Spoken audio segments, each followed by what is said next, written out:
Fala galera, beleza? Hoje eu vou ensinar aqui pra vocês a fazer uma armadilha bem simples mesmo, né? Vamos lá. Você faz 5x5.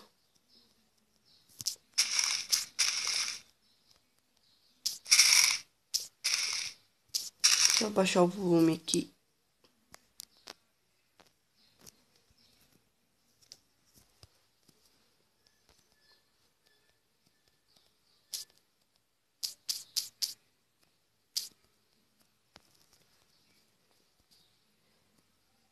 Você pode fazer até mais, galera.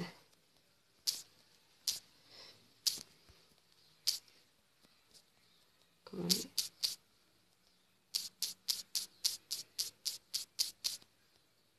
Nossa, acho que eu fiz mais, hein? Ou menos, sei lá, nem contei. Aí, galera. Você coloca... Você coloca uma areia no meio. Aí você coloca cacto.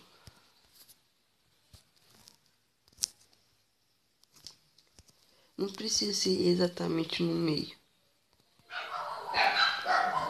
Aí você vai pegar o balde de água, você vai colocar nas pontas para fazer a correnteza. Aí depois, galera, você vai ter que usar a cerca.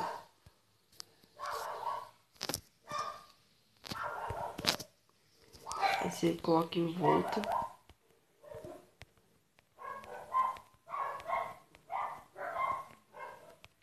Pro mob não poder sair, né?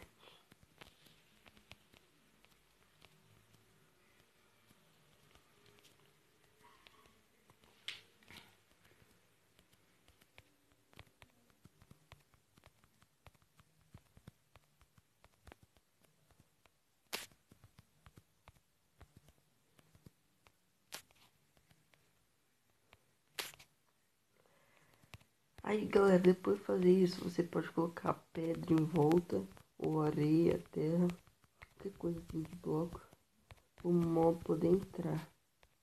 Mas comece a colocar terra mesmo.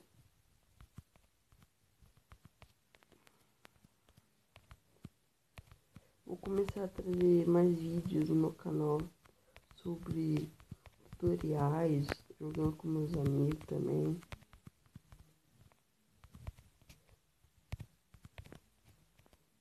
Calma aí.